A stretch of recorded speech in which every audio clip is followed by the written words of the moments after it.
আজকের গল্প হলো শরৎচন্দ্র চট্টোপাধ্যায়ের কলমে হরিচরণ। চলো দেরি না করে শুরু করা যাক আজকের গল্প। সেই আজ অনেক দিনের কথা, প্রায় 10 থেকে 12 বছর আগের কথা। তখন দুর্গাদাস বাবু উকিল হয় নাই। দুর্গাদাস বন্দ্যোপাধ্যায়কে তুমি বোধহয় ভালো করে চেনো না, কিন্তু আমি বেশ চিনি। এসো, তাহার সঙ্গে আজ তোমার পরিচয় করিয়ে দিই। ছেলেবেলায় কথা হইতে এক অনাথ পিতৃমাতৃহীন কায়স্থ বালক রামদাসবাবুর বাড়িতে আশ্রয় গ্রহণ করিয়াছিলেন। সকলেই বলিত, ছেলেটি বড় ভালো, বেশ সুন্দর বুদ্ধিমান চাকর। দুর্গাদাসবাবুর পিতার বড় স্নেহের চাকর। সব কাজকর্ম সে নিজে টানিয়া লয়। গরুর জাব হইতে বাবুকে তেল মাখানো পর্যন্ত সমস্ত কাজ সে নিজে হাতে করিত। সর্বদা ব্যস্ত থাকিতে সে বড় ভালোবাসিত। ছেলেটির নাম হরিচরণ। গৃহিণী প্রায়ই হরিচরণের কাজকর্মে বিস্মিত হইতেন। মধ্যে মধ্যে তিনি তো বলিতেন, হরি, অন্য চাকরও আছে, তুই তো ছেলে মানুষ, এত খাটিস কেন? হরি দোষের মধ্যে ছিল, সে বড় হাসিতে ভালোবাসিত। হাসিয়া উত্তর করিত, মা গো, আমরা গরিব লোক, চিরকাল আমাদের খাটিতে হইবে, আর বসে থেকেই বা আমাদের কি? এরূপ কাজকর্মে সুখে স্নেহের করে হরিচরণের প্রায় 1 বৎসর কাটিয়া গেল। সুর রামদাসবাবুর একমাত্র ছোট মেয়ে। সুরর বয়স এখন প্রায় 5 থেকে 6 বছর। হরিচরণের সহিত সুরর বড় আত্মীয়ভাব দেখা যাইত। যখন দুগ্ধপানের নিমিত্ত গৃহিণীর সহিত যুদ্ধ করিত, তখনও হরিচরণের কথায় অনেক ফল লাভ হইত। যাক, অনেক বাজে কথা বকিয়া ফেলিলাম, আসল কথাটা বলি শোনো। সুর হরিচরণকে খুবই ভালোবাসিত। দুর্গাদাসবাবু যখন 20 বছর বয়স, তখনকার কথা বলছি। দুর্গাদাস এতদিন কলকাতাতেই পড়িত। বাড়ি আসিতে হইলে স্টিমারে দক্ষিণ দিকে যাইতে হইত। তারপরে প্রায় হাঁটা পথে 10-12 ক্রোশ আসিতে হইত। সুতরাং পথটা বড় সহজগম্য নয়। এই জন্য দুর্গাদাসবাবু বড় একটা বাড়ি যাইতেন না। ছেলে বিয়ে পাস হইয়া বাড়ি আসিয়াছে। মাতা ঠাকুরুনী অতিশয় ব্যস্ত। ছেলেকে ভালো করিয়া খাওয়াইতে দাওয়াইতে যত্ন আত্মীয়তা করিতে হবে, যেন বাড়ি শুদ্ধ সকলে একসঙ্গে সেই আনন্দে মাতিয়া উঠিয়াছে। দুর্গাদাস জিজ্ঞাসা করিল, মা, এ ছেলেটি কে গা? মা বলিলেন, এটি একজন কায়েতের ছেলে, বাপ মা নেই, তাই কর্তা ওকে নিজেই রেখেছেন। চাকরের কাজকর্ম সমস্তই করে, আর বড় শান্ত, কোনো কথাতেই ও কোনো রাগ করে না। আহ, বাপ মা নেই, তাতেই ছেলে মানুষ, আমিও কি বড় ভালোবাসি। বাড়ি আসিয়া দুর্গাদাসবাবু হরিচরণের এই পরিচয় পাইলেন।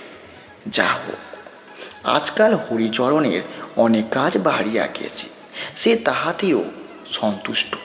ছোটবাবুকে স্নান করানো, দরকার মতো জলের গাড়ু, ঠিক সময়ে পানির ডিবে, উপযুক্ত অবসরে হুঁকা ইত্যাদি জোগাড় করিয়া দিতে হইত।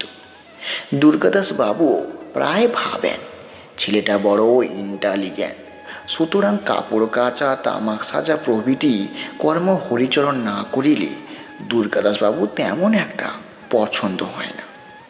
কিছু ঠিক বুঝি না, কোথাকার জল কোথায় এসে দাঁড়ায়। মনে আছে কি, একবার দুজনে কাঁদতে কাঁদিতে বলিলেন, ভালো থেকে কেবল ভালোই দাঁড়ায়, মন্দ কি আর কখনো আসিয়া দাঁড়ায়? যদি না দেখিয়া থাকো তবে এসো, আজ তোমাকে দেখাই বড় একটা দুরূহ ব্যাপার। উপরই উক্ত কথা কয়েকটি সকলের বুঝিতে পারা ঠিক সম্ভব নয়, তেমন প্রয়োজনও নেই, আর আমার কাছে এটা উদ্দেশ্যও নয়। তবু আপোষে দুটো কথা বলিয়া রাখায় ক্ষতি বাকি। আজ দুর্গাদাসবাবুর একটা জাঁকাল ভোজে নিমন্ত্রণ রয়েছে। বাড়িতে তিনি খাইবেন না, সম্ভবত অনেক রাতে তিনি বাড়ি ফিরিবেন। এসব কারণে হরিচরণকে কাজ শেষ করে ঘুমোতে বলে গেছেন। এখন হরিচরণের কথা তোমাদের বলি। দুর্গাদাসবাবুর বাইরে বসিবার ঘরে হরিচরণ রাতে শয়ন করিতেন। তাহার কারণ অনেকেই অবগত নয়। আমার বোধহয় গৃহিণী বাপের বাড়িতে থাকায় বাইরের ঘরে শয়ন করাই তাহার অধিক মনোনীত ছিল। রাতে দুর্গাদাসবাবু শয্যা রচনা করা, তিনি শয়ন করিলে তার পদসেবা ইত্যাদি কাজ হরিচরণের ছিল। পরে বাবু রীতিমতো ঘুমোলে হরিচরণ পাশের একটি ঘরে গিয়ে শুত। সন্ধ্যার প্রাককালেই হরিচরণের মাথাটা বড় টিপ টিপ করিতে লাগিল। হরিচরণ বুঝিল জ্বর আসিতে তার অধিক বিলম্ব নাই, মধ্যে মধ্যে তার প্রায় জ্বরই হইত। সুতরাং এ লক্ষণ তাহার বিশেষ জানা ছিল। হরিচরণ আর বসিতে পারিল না, ঘরে যাইয়া শুইয়া পড়িল। ছোটবাবুর যে বিছানা প্রস্তুত হইল না, এ কথা তার মনে রইল না। রাতে সকলেই খাওয়া দাওয়া শেষ করিল, কিন্তু হরিচরণ সেখানে আসিল না। গৃহিণী দেখিতে আসিলেন হরিচরণ ঘুমিয়া আছে। গায়ে হাত দিয়া দেখিলেন গাটা তার বড় গরম। বুঝিলেন তার বড় জ্বর হইয়াছে। সুতরাং আর তার বিরক্ত না করাই ভালো। রাত্রি প্রায় দ্বিপ্রহর হইয়াছে।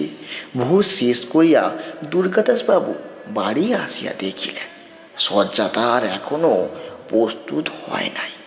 একে ঘুমের ঘোর, তাহাতে আবার সমস্ত পথ কি করিয়া বাড়ি যাইয়া চিত হইয়া শুইয়া পড়িবেন, আর হরিচরণ তার পা দুটো মালিশ করিয়া দিবে এবং সেই সুখে সে অল্পক্ষণের মধ্যে ঘুমিয়া পড়িবেন ইত্যাদি ভাবিতে ভাবিতে সে বাড়ির দিকে আসিয়াছিলেন।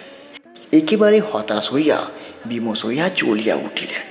মহাক্রুদ্ধ হইয়া দুই চারিবার হরিচরণ, হরি, ও হরে ইত্যাদি রবে চিৎকার করিলেন, কিন্তু কোথায় হরি? সে জ্বরের প্রকোপে সঙ্গহীন হইয়া পড়িয়া আছে।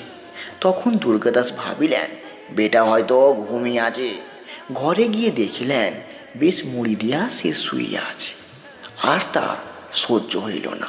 ভয়ানক জ্বরে হরির চুল ধরিয়া টানিয়া তাকে বসাইবার চেষ্টা করিলেন, কিন্তু হরি টলিয়া বিছানার ওপর আবার শুইয়া পড়িল।